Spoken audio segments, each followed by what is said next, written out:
sur Europe 1. Oui, le point de vue sans concession d'Axel de Tarlé, c'est le Zoom Écho d'Europe 1 matin. Bonjour Axel. Bonjour Bruce. Alors voilà une étude qui fait scandale en Allemagne et qui va certainement vous surprendre, vous qui nous écoutez ce matin sur Europe 1.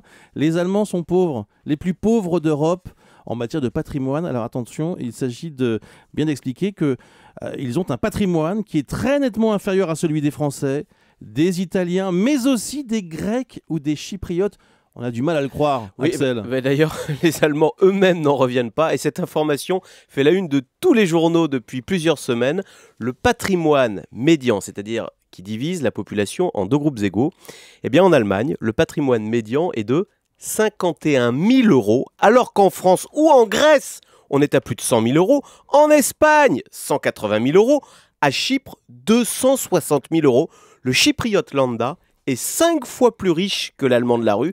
On comprend, enfin vous comprenez au passage, que les Allemands soient furieux de payer en plus pour le sauvetage de ces pays. Alors, comment ça s'explique ? Eh bien écoutez, c'est simple, c'est l'immobilier. Ouais. On le sait, l'essentiel du patrimoine des ménages, c'est l'immobilier. Or, si vous regardez, le prix du mètre carré à Berlin, par exemple, eh bien on est environ à 2 000 euros du mètre carré. 2 000 euros le prix du mètre carré dans la capitale à Berlin ? Voilà, c'est le prix d'une ville comme Limoges. Donc voilà l'explication. L'immobilier ne vaut rien en Allemagne, d'où un patrimoine très bas pour les ménages. Alors pourquoi l'immobilier est si bas ? Alors bon, il y a plusieurs raisons, mais il ne faut pas oublier que l'Allemagne sort de 10 ans de rigueur salariale. En Allemagne, il ne faut pas oublier que vous avez 22% de travailleurs pauvres, payés 400 euros par mois. Ouais. Donc ce sont des gens qui ont un emploi, mais qui du coup sont incapables de se constituer un patrimoine. Donc ce que vous nous dites ce matin sur Europe 1, c'est que l'Allemagne devrait augmenter les bas salaires. Eh bien écoutez, c'est la grande question du moment. L'autre grande question avec cette enquête, c'est faut-il introduire un SMIC en Allemagne ? Puisqu'en Allemagne, il n'y a pas de SMIC.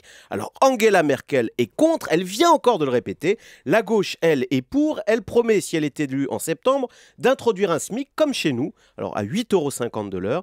Bah écoutez, ce serait une excellente nouvelle pour nous Français. D'abord, ça relancerait un peu la consommation en Allemagne.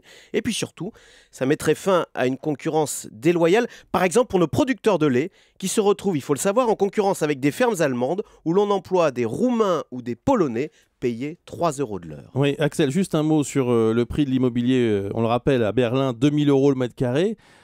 C'est peut-être ça, au fond, le vrai niveau. Vous dites que l'immobilier ne vaut rien en Allemagne. Ah, c'est peut-être tous les autres qui sont trop hauts. C'est sûr que le 8 300 € du mètre carré à Paris, celui-là, il est très anormal aussi. Voilà. Merci beaucoup. Le chiffre du jour, moins 17%. Eh bien oui, l'Allemagne rattrapée par la crise. Les ventes automobiles y ont chuté de 17% le mois dernier. Merci Axel.